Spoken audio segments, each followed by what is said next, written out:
ॐ भूर्भुवः स्वः तत्सवितुर्वरेण्यं भर्गो देवस्य धीमहि धियो यो नः प्रचोदयात् ॐ शान्ति शान्ति शान्तिः. Okay, dear friends, I have talked about Annamalai Swami's book Final Talks. In my first video, I have talked, and in the second video, I will start from this information. A devotee who came to Annamalai Swami had so much pain in one of his legs. He found it very difficult to sit comfortably on the floor. After Annamalai Swami had observed the difficulties the man was having, he made the following remarks. Annamalai Swami says, though the body is needed for sadhana, one should not identify with it. We should make good use of it and look after it well, but we should not pay too much attention to it. There are so many thoughts in the mind, thought after thought, they never stop. But there is one thought that is continuous, though it is mostly subconscious. I am the body. This is the string on which all other thoughts are threaded. Once we identify ourselves with the body by thinking this thought, Maya follows. It also follows that if we cease to identify ourselves with the body, Maya will not affect us. And see, subconscious mind is very powerful. Exactly speaking, this subconscious mind is just a quality of our soul. It is so subtle, when we are in the state of awaking and our conscious mind is working, we may not know certain thoughts which are going on in our mind. One of those thoughts is, I am this body. So that's why he used the word subconsciously. This thought is going on in our mind subconsciously. Without our knowledge, this is there. So that is the meaning. Maya is fundamentally non-existent. This is a power, and this power is actually lead us from unreality to unreality. So that is the problem. This is confusing us actually speaking. But this is the Shakti, this is the power of our soul only, power of Brahma only. Bhagwan said that Maya literally means that which is not. Actually, it does not exist. It is unreal because everything that Maya produces is an outgrowth of wrong idea. It is a consequence of taking something to be true that is not really true. That's what I told you. Maya takes us from reality to unreality. How can something that is not real produce something that is real? So this is correct. If a barren woman says that she has been beaten by her son or that she has been injured by the horns of a hare, we would rightly take her to be deluded. Something that does not exist cannot be the cause of suffering or of anything else. Maya may appear to be real, to have a real existence, but this is a false appearance. The truth is, it is not real, it has no existence at all. So there are many things. We talk about mind so much, but actually speaking, mind does not exist. Same way, ego does not exist. Maya does not exist.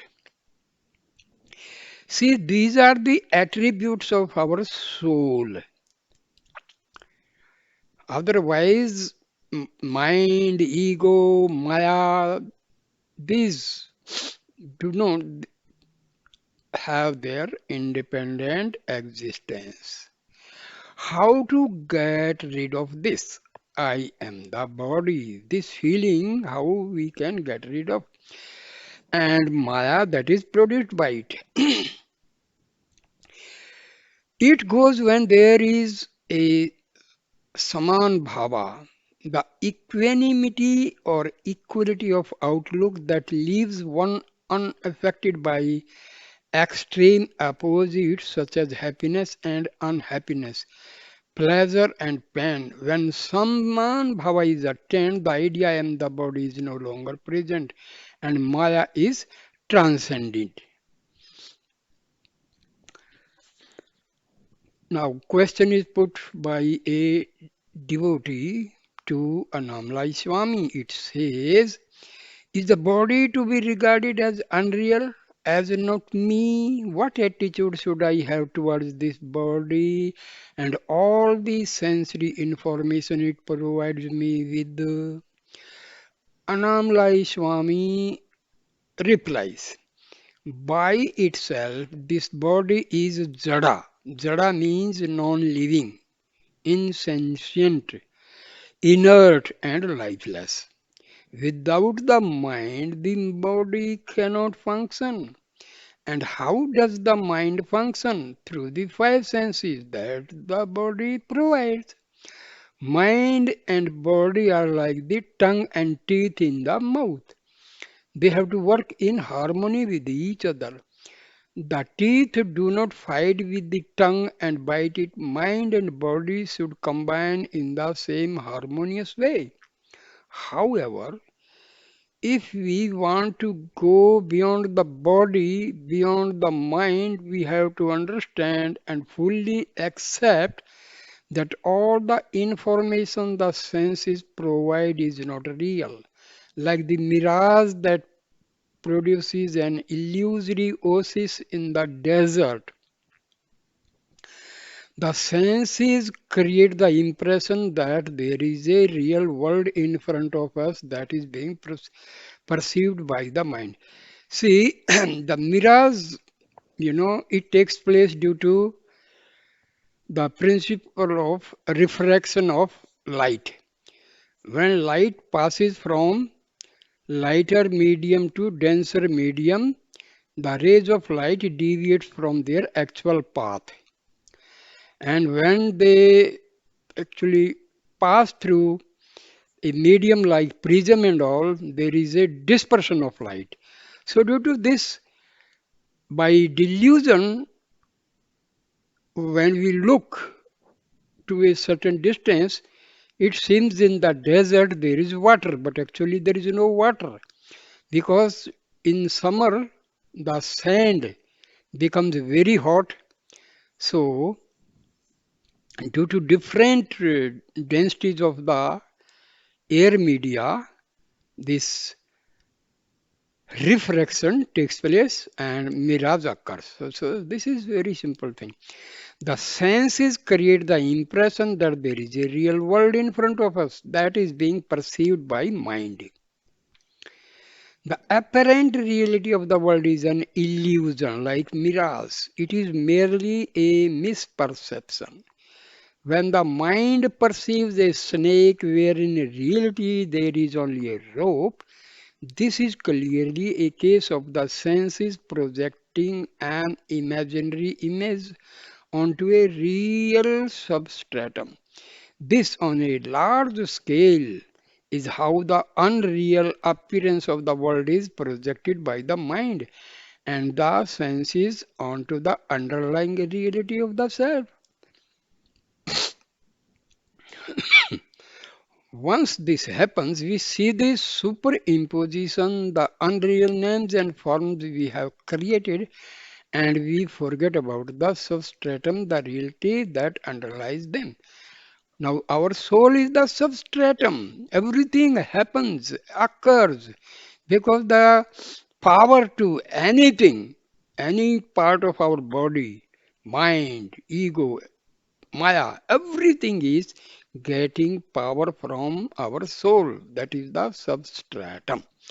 Many examples are given by our teachers and by our spiritual books. If you see a carved wooden elephant, for example, at some point you forget that it is only wood. You see the form of the carving and your mind gives that form the name elephant. While your mind is registering this name and this form, you are no longer registering the object as a block of wood. Because the basic thing is wood.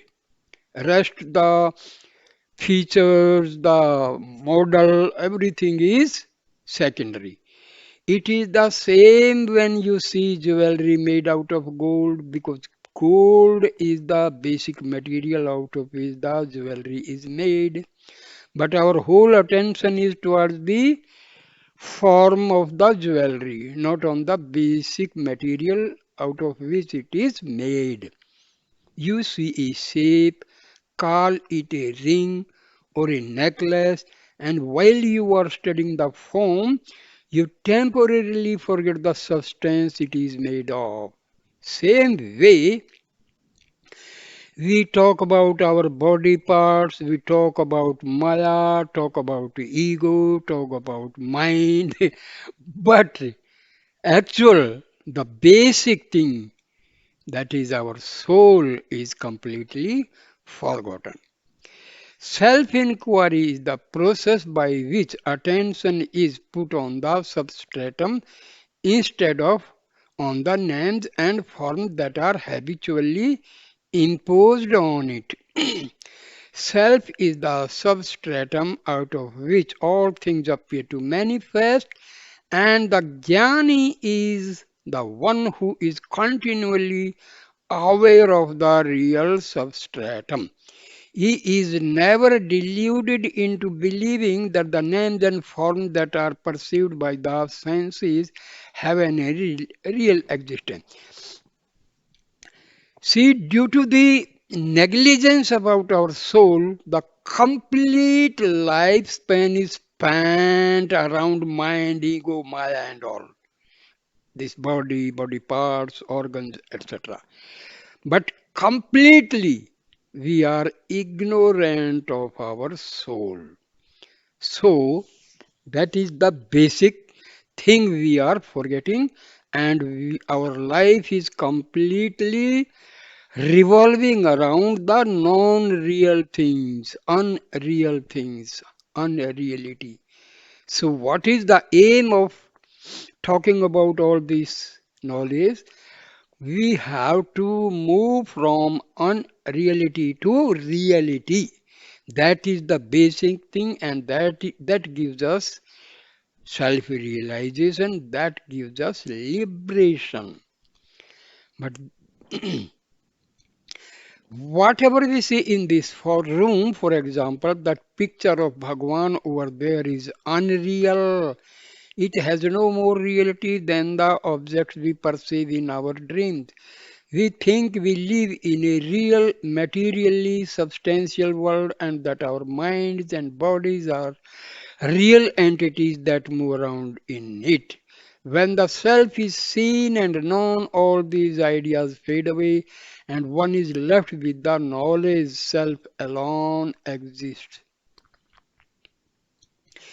See, all these things, they are imposed upon ourselves. They are superimposed upon ourselves. So instead of experiencing the self, we completely forget the self and we experience all unreal things like mind, ego, and Maya. Now, another devotee puts a question to Swami Annamalai. The question says, If I regard all the people that I see and meet as unreal projections, what do I base my moral sense on? I can go around killing them or robbing them without feeling guilty because I would know that they are just characters in my dream. Wonderful question. And very intelligent question also. Now, Annamalai Swami says, please try to understand what Annamalai Swami says. Everything that we perceive is Maya, an unreal dream. But one should not then think, since everything is unreal, I can do what I like. No. There are dream consequences for the bad acts committed in the dream. And while you still take the dream to be the reality, you will suffer the consequences of your bad behavior. Do no evil and have no hate. Have equanimity towards everything. Annamalai Swami then turned to a devotee who had been sitting motionless with his eyes closed in front of him. If you sit in meditation for a long time without moving the body, the mind gets dull and tamasic. Even moving the toes while sitting is a good way of getting rid of the tamas. Mirabai used to dance and sing. That's a good way to meditate. Giri Pradakshina, walking around Arunachala is also good. It is walking meditation. Annamalai Swami, he talks. Today I am going to tell you a story I once heard. A rich man lived in a village. From his youth till his old age, he had spent all his lifetime accumulating wealth. He owned many houses and vast tracts of land. As his material wealth increased, his ego expanded with it. He enjoyed boasting about his wealth. One day, as he was sitting in front of his house with a stick in his hand, a poor man who was known to be a little stupid passed by. "What are you holding that stick in your hand?" he asked. The rich man decided to have some fun with him. "It is a special stick," he replied. "It has to be given to an idiot. This stick is passed from person to person, and each person who receives it must pass it on to someone who is more stupid than he is." Giving him the stick, he continued, "Now it is your turn to own it. You must keep it with you until you find someone who is an even bigger idiot than you." The poor man humbly accepted the stick and began his quest to find someone whom he felt had even less intelligence than he did. Since he was by a long way the least intelligent person in the village, he could not find anyone to give the stick to. A few weeks later, he heard that the rich man was sick and dying. He went to visit him, partly to pay his last respects and partly to tell him that he had not managed to find anyone to give the stick to. He took his custody of the stick very seriously and he wanted advice from the rich man on what he should do with it. After some preliminary conversation about the rich man's health and the fate of the stick, the poor man asked the rich man what was going to happen to all his money when he died. The rich man says, "I have to leave all my money here," answered the rich man. "I do not know where and when I shall be reborn. But I do know that I can't take any of my money with me. I shall have to start off with nothing again. He relapsed into a glum silence, not relishing the prospect of being parted from his money. The poor man, who had never really considered this aspect of dying before, thought about it for a while and then came to a conclusion. You must have the stick, he said, handing it back to him, because I have suddenly realized that you are an even bigger idiot than I am. Though you have had a long life and many opportunities, you have accumulated nothing of value then you can carry forward with you. You have no peace of mind because you are worried about losing your money. And you have accumulated no good karma because you have spent your whole life pursuing selfish ends. In a few days, the piles of money you have amassed will have the same value for you as piles of garbage. This money will have no value for you in your next life. But devoting your entire life to the accumulation of things that will ultimately prove to be of no use, you have demonstrated that you are a worthy recipient of the stick. He placed the stick on the rich man's bed and left. That reminds me of a strange comment a disciple once made about his guru. He called his guru a heap of garbage and referred to himself as a hen. When he was asked about this, he replied, a hen can always find something good to eat so long as it keeps busy scratching around in the garbage, but effort is required. If the hen stops scratching, the supply of food stops. The question is put to Annamalai Swami. I was not here yesterday, but I was told that someone asked the following question. I have been following Bhagwan's teaching for many years, but without any obvious benefits.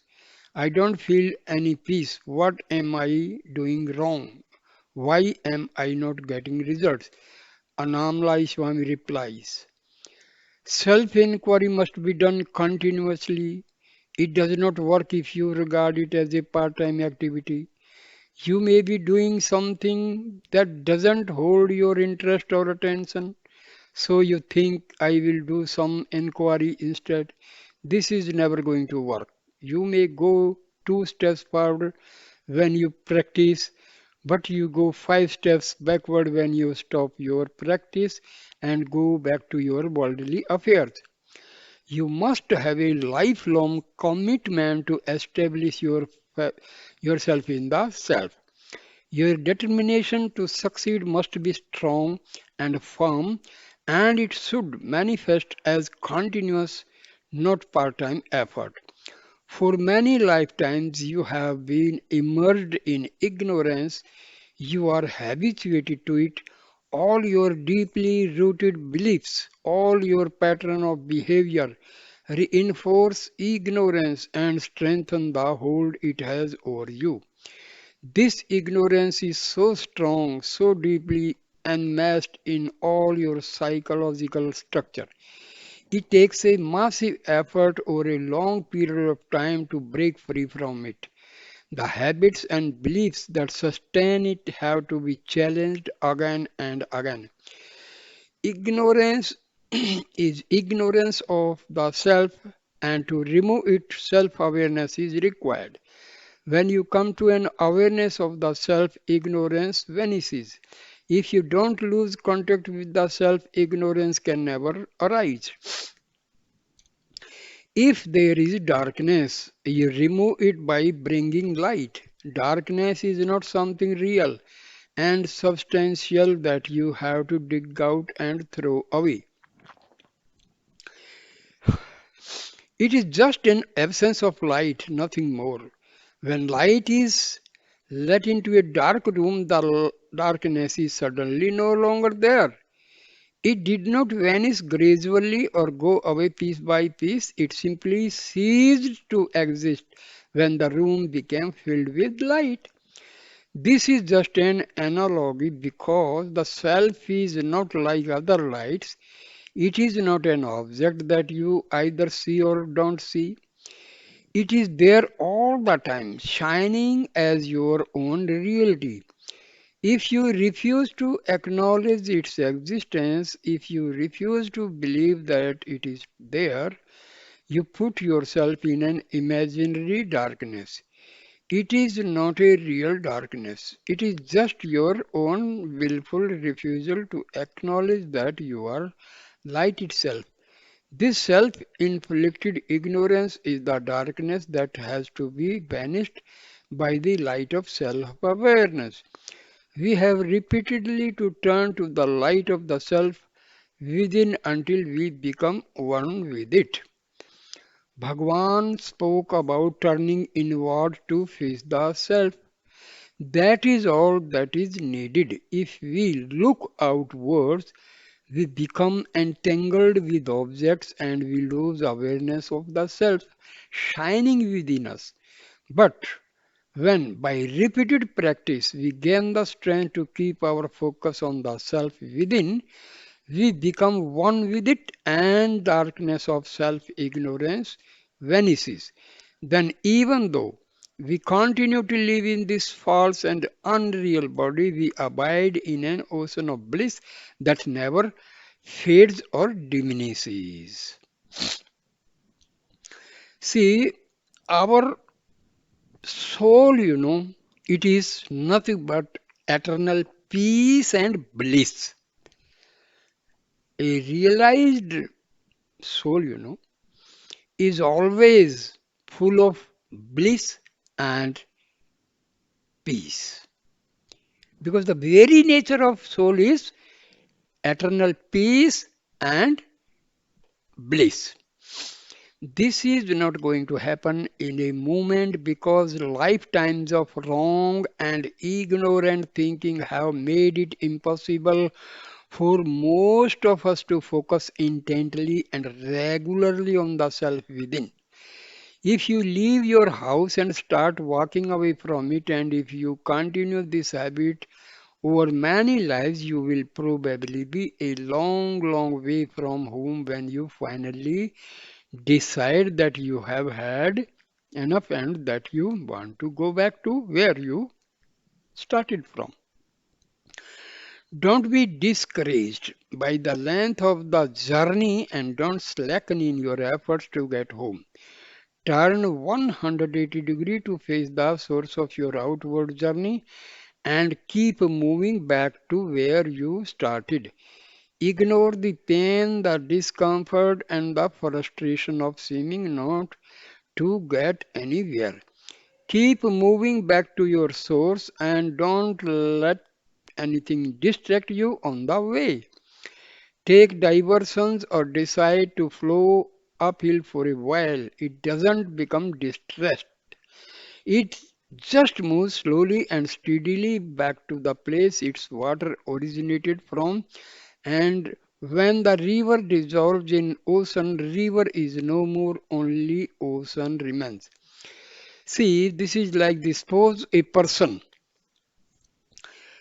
is at present point A.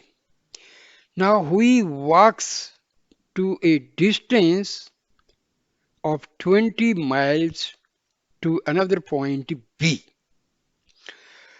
Now to reach back to A, he has to cover that distance of 20 miles. Similarly, as we have moved away from our soul due to ignorance, so many lifetimes we have spent. So, this is the reason we have to struggle for a long time from moving on reality of the world to the reality of our soul. That's why so much sadhana, practice, japa, so many things we have to do. So, this is the basic thing. So, we should not lose our heart. We start doing sadhana and we do not get any result. So, we are disheartened. No, this is not the way. As we move to a certain distance, to go back to the original point, we have to cover the same distance. Basic thing, basic mathematical calculation. Jiva, the individual self, came from Shiva and has to go back to Shiva again. If there is a big charcoal fire and one burning ember jumps out, the fire in the ember will soon go out. To reignite it, you have to put it back into the fire, back into its burning source. There is no happiness in separation. The jiva has no happiness, contentment or peace so long as it remains a separate being. The separate being comes from the self. It has to go back there and there. Only then will there be eternal peace. The energy of the sea, when we are, our soul is there in the body and it is there with the help of prana shakti. So this we call it jiva, individual soul. This individual soul, when leaves the body and emerges into the universal soul, that is Brahma, then only we say we are getting liberated. In the energy of the mind comes from where? It comes from the self. In the waking state, the mind functions as a separate entity. If the sleep state, it goes in the sleep state, it goes back to the source. Again and again, it comes out and goes back. It does this because it doesn't know the truth of what it really is. See, the mind does not know what it is really. It is just nothing but thoughts coming out from the self. It is self and self alone, but ignorance of this fact makes it miserable. It is this feeling of separateness that gives rise to desires, suffering, and unhappiness. Keep the mind in the self. If you can do this, you can live in peace both while you are awake and also while you are asleep. In deep sleep, all differences are dropped. If you keep the mind in the self during the waking state, there will also be no differences, no distinctions. You will see everything as your own self. Question is put to Annamalai Swami. How can we recognize a jnani? Annamalai Swami replies. For a mature seeker, there is one principal symptom of being in the presence of a jnani. If the seeker's mind becomes quiet without any effort, then this is a good indication. But this is not a test that is valid or conclusive for everyone. If an immature seeker sits in the presence of a jnani, his or her mind will probably remain just as active as ever. It is very difficult for ordinary people to determine who is and who is not a jnani. There are no consistently reliable tests. This reminds me of a story that was told by Ramakrishna. A sadhu was sitting in samadhi in the shade of a tree by the side of the road. A man who was walking down the road glanced at the sadhu and thought, he is probably drunk. The sadhu was shaking a little, and the passerby assumed it was a drunken tremble. Another man walked by, but his train of thought led him to a different conclusion. This man looks happy, he is probably waiting for his girlfriend to come. The sun was setting as the next man came along. He saw the shadow figure sitting under the tree and thought, he may be a thief. He is probably hiding under the tree so that he can jump out and attack people who pass by. I will give him a wide berth just in case he turns out to be dangerous. He took a little detour through the field because that made him feel safer.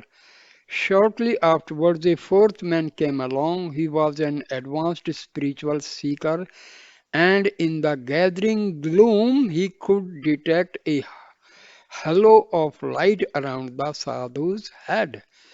This must be an enlightened man, he thought, and so he went up to him and prostrated. People perceive jnanis through the distorting prisms of their minds. More than that, they cannot do. If you put on yellow glasses, everything you see will be colored yellow. Change the color of the lenses, and the color of what you perceive also changes. The jnani has no distorting lenses or prisms to obscure, fragment, or change his vision. He sees everything as God, as his own self. How do we get this unobscured, unfragmented vision? Annamalai Swami says, Bhagwan wrote in Ulladu Narpadu that perceived objects are of the same nature as the one who perceives them. Ulladu Narpadu, that is a Tamil name of a book. In the waking state, the gross physical eyes see gross physical objects. In the dream state, the subtle eyes see subtle dream world objects. Beyond that, there is the eye of the self, since the self is infinite and immaterial. What it sees is infinite and immaterial. The jnani, being self alone, sees and knows only the self. Annamalai Swami was referring to a verse 4. If one is a form, the world and the God will also be so. If one is not a form, who can see their forms, and how can what is seen be of a different nature to the eye? Self, the eye is the limitless eye. Bhagwan's explanation of this verse can be found in Mahayoga.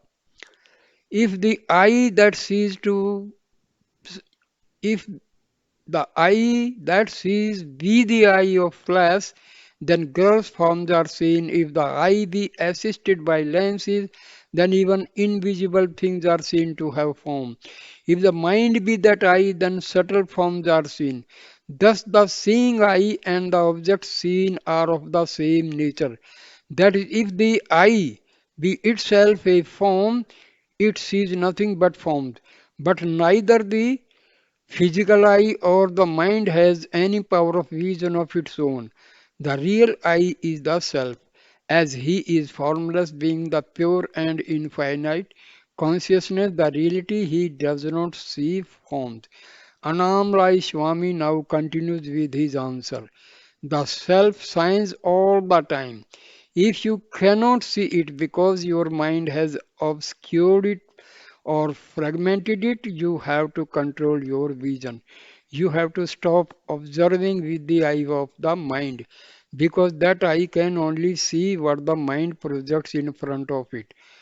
If you want to see with the eye of the self, switch the projector of the mind off. The infinite eye of the self will then reveal you that all is one and indivisible. Question put to Annamalai Swami. Going back to the question of how to determine who is and who is not a jnani, can we not come to some valid conclusion by studying his life and his teachings? Will not his state be somehow reflected in the life he leads? Annamalai Swami replies, if you cannot determine the answer to this question by studying the teachings or the behavior of a person you think might be a jnani, these are not reliable indicators. Some jnanis may stay silent, others may talk a lot, some are active in the world, some withdraw from it, some end up as teachers while others are content to stay hidden, some behave like saints whereas others act like madmen. The same peace is not affected by modes of behavior, but there may be no other common factor. Question. Jnanis are supposed to have an equality of vision. Can we not decide whether someone may be a jnani on the basis of whether he treats people around him equally? Annamalai Swami. Jnanis remain absorbed in the self at all times, and their apparent behavior is just a reflection of the circumstances they find themselves in. Some may appear to be egalitarian, others may not. They play their allotted roles, and though they may seem to be involved in them as ordinary people would be, they are not really touched by any of the events that occur in their lives. Equal vision may be there, internal equanimity may be there, but don't expect all jnanis to behave in a prescribed egalitarian way. Bhagwan often used to cite King Janaka as an example of a jnani who was fully involved in the affairs of the world, but when his palace caught fire and was burning to the ground, he was the only person in the vicinity who was not disturbed. In the same story, there was a group of sadhus who lived near the palace. When the fire began to spread, they panicked and began to collect their sticks, their spare copies, their water pots, and so on. They had very few possessions, but they were still very attached to them, and they definitely did not want to lose them to the fire. They were more worried about their space underwear than Janaka was about his palace. Janaka watched his palace burn to the ground with complete equanimity. When you have this jnana, your inner peace is a solid rock that cannot be disturbed. Being rich and being a king will not obstruct jnana. It is just a question of having the right attitude. There is a story in Yoga Vasishtha about a king called Mahabali. He had lost interest in his kingdom, his riches and his pleasures because he had developed a strong desire for a jnana.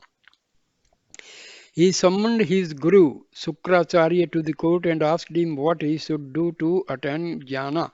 Mahabali was assuming that Sukracharya would tell him to renounce his kingdom and go to the forest and meditate. Instead, Sukracharya told him, I am the self, you are the self, all is the self. That is all you need to know to attain this jnana you are looking for. I cannot give you any lengthy teachings today because I have to go and attend a meeting of the gods. Anyway, lengthy teachings are not needed. Just remember the words I have told you. If you can hold on to this knowledge, I am the self at all times, no further practice or initiation will be necessary. There is another story about Janaka that I like. A man called Sukra Brahma called on Janaka for spiritual advice. I am a seeker of truth, he has said. What can you tell me? What did you see while you were coming here? Asked Janaka. I saw houses made of sugar, answered Sukra Brahman. I saw streets made of sugar. I saw trees and flowers made of sugar. I saw animals made of sugar. I saw your palace and saw that it was made of sugar. Everything I saw was made of sugar. As I stand here, I say that you are made of sugar and that I also am made of sugar. Janka laughed and said, you are a ripe soul. You don't need any teaching. You are. A question is put to Swami Annamalai. The question says, some people realize the self just by hearing the Guru's words. How is this possible? Annamalai Swami replies, disciples who are spiritually very advanced can realize the self as soon as they hear the truth from an enlightened Guru, because the words of such a being have great power. If you are in this advanced state, they will reach your inner core and reveal to you the peace that is your real nature. When the Guru tells you that you are the self, there is a power and an authority in those words that can make them become your own reality. If you are pure and ready, no practice will be required. One word from a jnani and his state will become yours too. Another question is put to Annamalai Swami. How does the mind project this world I see in front of me? Annamalai Swami replied, everything we see in this waking state is a dream. These dreams are our thoughts made manifest. Bad thoughts make bad dreams, and good thoughts make good dreams. And if you have no thought, you don't dream at all. But even if you do dreams, you must understand that your dream is also the self. You don't have to suppress thoughts or be absolutely thoughtless to abide as the self. If you know that even your waking and sleeping dreams are the self, then the thoughts and the dreams they produce can go on. They will not be a problem for you anymore. Just be the self at all times. In this state, you will know that everything that appears to you is just a dream. Another question. Question says, what I am trying to say is, how do thoughts and desires create this world we live in? It does not seem possible that all this that I see could be a manifestation of my hidden desires. And Annamalai Swami replies, imagine that a man has to catch a train at 3 a.m. He goes to bed thinking, I have to wake up before that so I can catch the train. Then sometime during the night he has a dream in which he wakes up at 2:30. He remembers the train journey, gets out of bed, goes to the station, boards the train and takes his seat. Then he thinks, I got up early this morning, I am a bit sleepy, I will lie down and have a nap. He stretches himself out and goes to sleep. The next morning he wakes up at 8 a.m. in his own bed at home and realizes that he has missed the train. His whole journey had just been a dream that had been provoked by the thought, I must wake up before 3 a.m. The waking state which you take to be real is just an unfolding dream that has appeared to you and manifested in front of you on account of some hidden desire or fear. Your vasanas sprout and expand miraculously, creating a whole waking dream world for you. See it as a dream. Recognize that it is just an expansion of your thoughts. Don't lose sight of the self, the substratum on which this vast, unbelievable dream is projected. If you hold on to the knowledge, I am the self, you will know that the dreams are also the self and you won't get entangled in them. Another question. All is one may be the truth, but one cannot treat everything in the world equally in daily life. One still has to discriminate and make distinctions. Annamalai Swami. I once went for a walk near the housing board building, government flats that were built in the 1970s about 300 meters from Annamalai Swami's ashram. There was a sewage trench on one side of the building. I could smell the stench of the sewage even though I was a long way away. I stayed away from it because I did not want to be nauseated by the bad smell. In circumstances such as these, you don't say all is one. Everything is the self and paddle through these surveys. The knowledge everything is the self may be there, but that doesn't mean that you have to put yourself in dangerous or health threatening places. When you have become one with the self, a great power takes you over and runs your life for you. It looks after your body, it puts you in the right place at the right time, it makes you say the right things to the right people you meet. This power takes you over so completely you no longer have any ability to decide or discriminate. The ego that thinks I must do this or I should not do that is no longer there. The self simply animates you and makes you do all the things that need to be done. If you are not in this state, then use your discrimination wisely. You can choose to sit in a flower garden and enjoy the scent of the blooms, or you can go down to that trench I told you about and make yourself sick by inhaling the fumes there. So, while you still have an ego and the power of discrimination that goes with it, use it to inhale the fragrance that you find in the presence of an enlightened being. If you spend time in the proximity of a jnani, his peace will sink into you to such an extent that you will find yourself in a state of peace.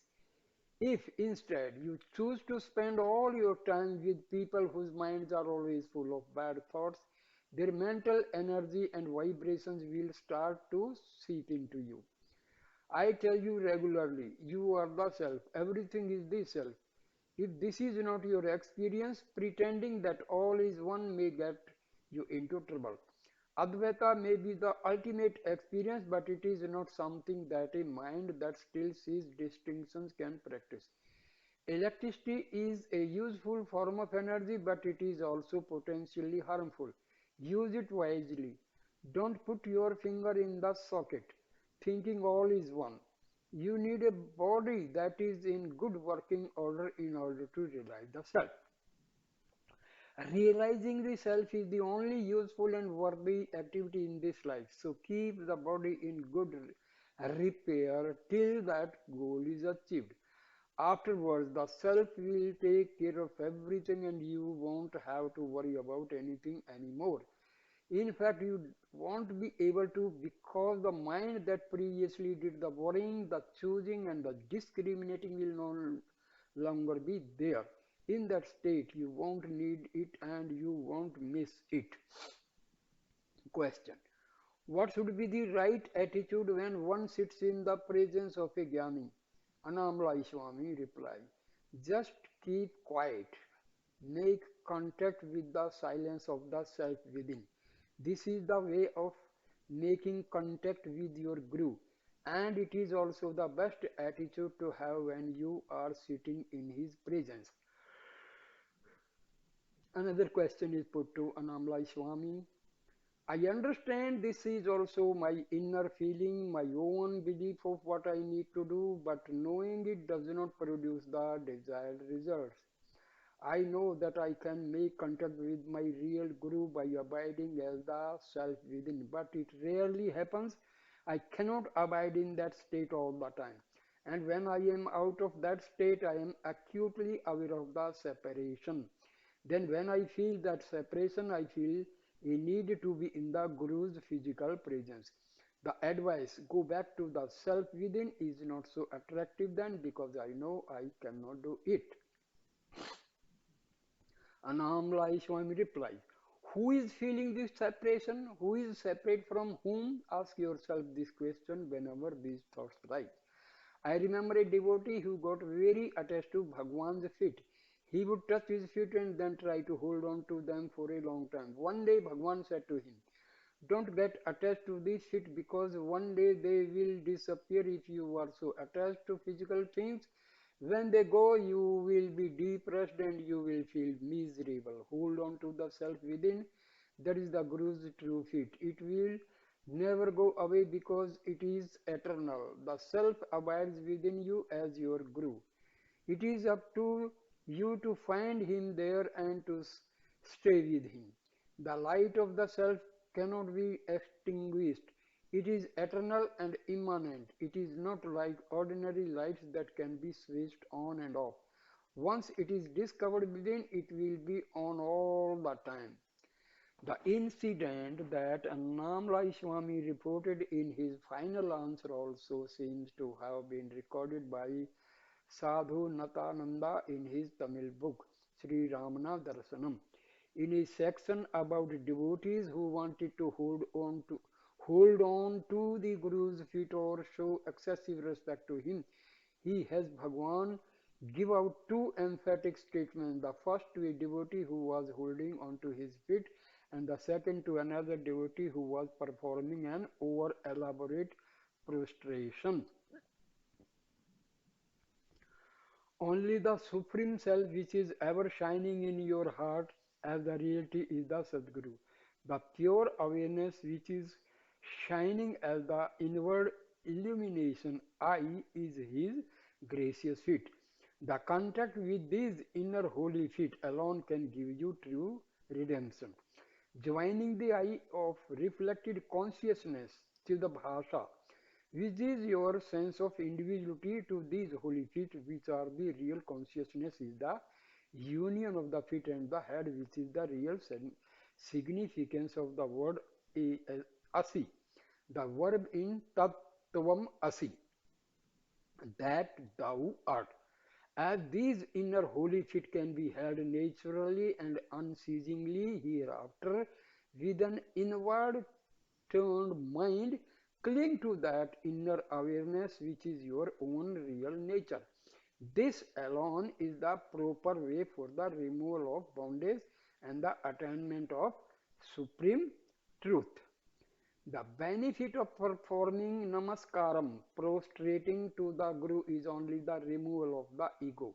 That is not attained except by total surrender. Within the heart of each devotee, the gracious Guru is giving darshan in the form of consciousness. Since to surrender is to offer fully in silence the subsided ego, which is a name and form thought, to the aham sapurna, the effulgence of I, the real holy feet of the gracious Guru. Since this is so, self-realization cannot be attained by a bowing of the body, but only by bowing of the ego. A foreign woman came to see Annamalai Swami. While she was prostrating to him, she seemed to become unconscious of her surroundings, and she remained lying on the floor at his feet for about 10 minutes. This was not the first time that she had fallen into this state while in Annamalai Swami's presence. After watching her for some time, he shouted at her, Annamalai Swami, you should not go into Laya, a trance-like state like this. It is becoming a habit with you. It may give you some kind of temporary happiness, but it is not a happiness that helps you spiritually. It is the same as sleep. Even bodily activities are better than this laya. Get out of this habit. Addressing the other people present, people occasionally went into states like this in front of Bhagwan. He never encouraged them, even the ones who appear to be in deep meditation. I remember one occasion when Bhagwan noticed a man who had been sitting motionless in the hall for at least an hour, apparently in a deep meditation. Bhagwan was not fooled. He called to Kunju Swami and others who were present, shout at him, shake him, and when he wakes up, take him on great perfection. This is no better than sleep. This state is not good for him. He is just wasting his time sitting like this. Bhagwan warned us about this state, and he often cited stories of sadhus who had been stuck in this state for years. One of the most frequently told was a story about a sadhu who asked his disciple for a glass of water. While he was waiting for the man to return, he went into a deep laya state that persisted for many, many years. He was in this state so long his disciple died. The river changed its course and different rulers came and went. When he opened his eyes, his first comment was, where is my glass of water? Before he went into laya, this thought was, uppermost in his mind, and decades later this thought was still there. Bhagwan's comment on this story was, these states are not helpful, they are not samadhi. The woman who had been in Laya then asked the next question. Whenever I start meditating, soon after I start, I fall into these states. How can I prevent these Laya states from coming and taking me over? Annamalai Swami replies, keep practicing self-inquiry. This is the way to avoid Laya. The mind usually has two habits. Either it is occupied with many thoughts and engaged in activities, or it goes back to sleep. But for some people there is this third option, falling into this Laya state. You should not indulge in it, because once it becomes a habit, it becomes addictive. It is a pleasant state be in, but if you fall very deeply into it, it becomes very hard to get out of it. You know what this state is like because you have been in it many times. As soon as you feel the first symptoms of an approaching trance, get up and walk around. Don't remain sitting or lying. Walk around or do some work. And above all, keep the practice of self-inquiry. If you practice self-inquiry constantly, you will never find yourself falling into Laya. You can conquer this habit. You just need to be attentive and to do self-inquiry. Another question. Bhagwan once remarked, what is the value of knowing God if we do not know the name of our own I? We also spoke about the I vibration, saying that it was an emanation of the self.